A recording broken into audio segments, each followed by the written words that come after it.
Hello friend, welcome to our exams update. तो दोस्तों, हमारे एजुकेशन मिनिस्टर का कहना है कि 85% एडमिट कार्ड डाउनलोड हो चुके हैं। इसका मतलब है 85% बच्चे एग्ज़ाम देना चाहते हैं, एक ही बात को पकड़ के बैठे हैं।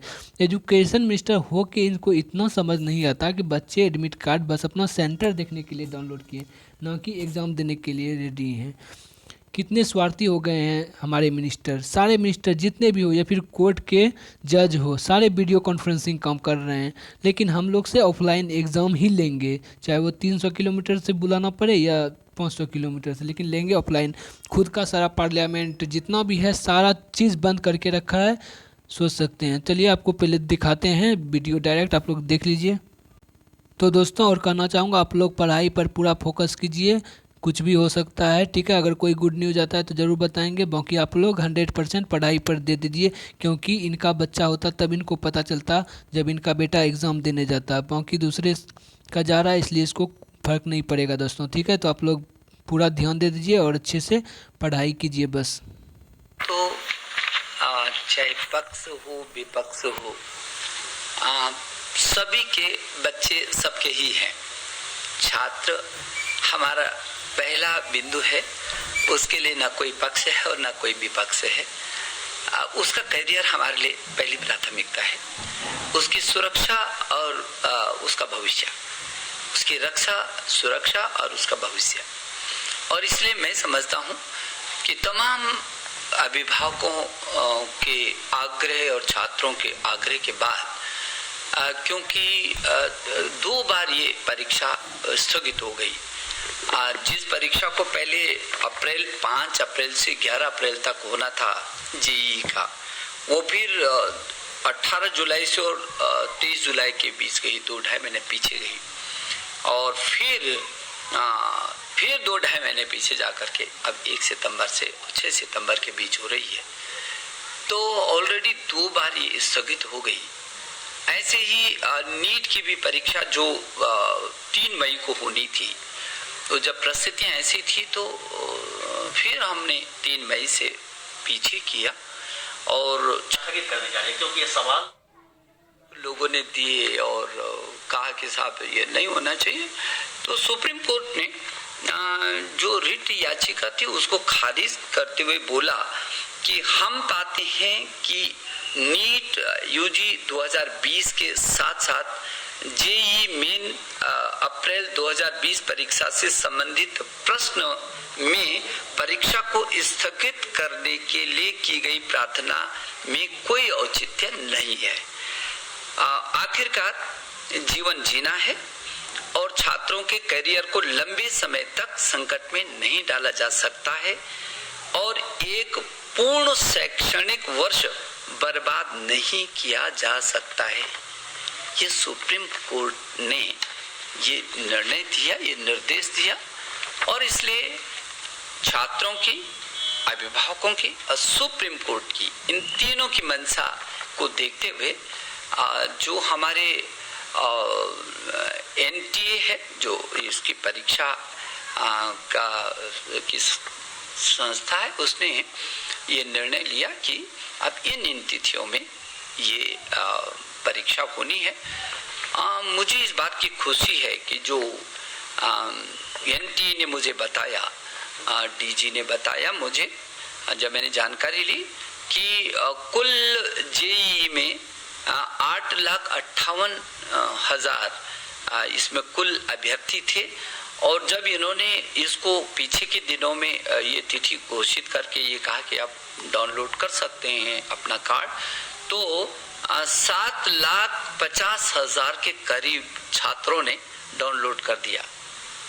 इधर नीट में 24 घंटे के अंदर जो कुल 15,97,000 अभ्यर्थी हैं और 24 घंटे के अंदर 10 लाख से भी अधिक छात्रों ने डाउनलोड कर दिया। तो मुझे ये जो मेरे को मेल आती थी, एनटीए को मेल आती थी, जो अभिभावकों का और छात्रों का दबाव था कि नहीं होनी चाहिए, ये उसका प्रमाण है कि छात्र हर हालत में चाहता है कि परीक्षा हो। और मुझे लगता है कि छात्र को, क्योंकि हमारे लिए छात्र बहुत महत्वपूर्ण है, पहली बार ऐसा हुआ जब 5 बार केंद्र चेंज हुए। जब उसको लगा कि नहीं ये केंद्र नहीं साहब, हम मुझे ये दे दीजिए, उसको चेंज किया, एक बार, दोबारा, तीबारा और चौथी बार। और अभी भी जिन छात्रों का लगभग 400-450 छात्रों का जो निवेदन आया कि वर्तमान में फिर ये परिस्थितियां मेरे ये निकट पड़ जाएगा ये केंद्र, तो एनटी की डीजी ने उसको भी आश्वस्त किया और कहा कि अच्छा है, हम जितनी सुविधाएं अपने छात्रों को दे सकते हैं हम उन छात्रों को सुविधाएं देंगे। केंद्र भी मैं एनटीए को धन्यवाद देना चाहता हूं कि क्योंकि बहुत बड़ी व्यवस्था होती है और उन्होंने जो पीछे के समय में जो परीक्षा के केंद्र थे जो जेईई के थे वो केवल 570 थे, इस समय बढ़ा करके उनको 660 कर दिया। ऐसे ही ये जो नीट के पहले 2546 केंद्र होते थे उनको बढ़ा करके 3842 केंद्र कर दिया, ताकि ये जो छात्र है इसको ज्यादा दूरी पर न रहना पड़े और इसके लिए बहुत व्यापक सुविधाएं दी हैं। और इसमें भी एक अच्छी बात यह है कि 99% छात्रों को उनकी वरीयता के आधार पर उन्होंने जिस केंद्र को चाहा उन्हीं की वरीयता के आधार पर 99% छात्रों को उनका सेंटर मिला जो परीक्षा का सेंटर है। इसलिए छात्र बहुत खुश है और मुझे ऐसा लगता है कि इस छात्र के लिए जो इसकी सुरक्षा है, इसलिए हमने गृह मंत्रालय ने हमको पहले ही अनुमति दी और जब सुप्रीम कोर्ट का ये निर्देश आया तो उसके बाद बहुत तेजी से हमने स्वास्थ्य मंत्रालय और हमारा शिक्षा मंत्रालय ने मिल करके जो एनटीए ने गाइडलाइन तैयार की, मैं छात्रों को कहना चाहता हूँ और अभिभावकों से भी कहना चाहता हूँ कि किसी भी राज्य का मुख्य सचिव, शिक्षा सचिव और स्वास्थ्य सचिव और गृह सचिव से लगातार एनटीए की डीजी पत्राचार भी कर रहे हैं, संवाद भी कर रहे हैं, बातचीत भी कर रहे हैं। और अभी तो स्वास्थ्य सचिव ने भी पूरे देश के शिक्षा सचिव, स्वास्थ्य सचिवों को और मुख्य सचिवों को पत्र जारी किया है, उनसे आग्रह किया कि किसी भी प्रकार की कोई उदासीनता न बरती जाए। छात्र का सुरक्षा हमारे लिए पहले है। और हमारे शिक्षा सचिव ने भी सभी से लगातार संवाद भी कर रहे हैं और उन प्रदेशों के मुख्य सचिव, सभी प्रदेशों के मुख्य सचिव, शिक्षा सचिव और स्वास्थ्य सचिवों के साथ निरंतर ये संवाद बना हुआ है।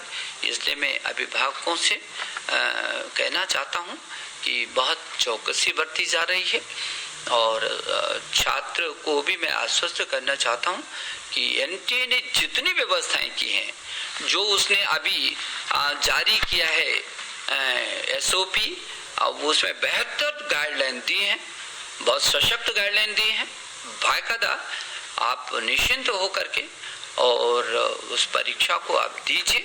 मुझे भरोसा है कि आपका एक वर्ष खराब नहीं जाएगा और सुप्रीम कोर्ट ने कहा है कि ये बर्बाद नहीं किया जा सकता है वर्ष, क्योंकि अब तो स्थिति ऐसी है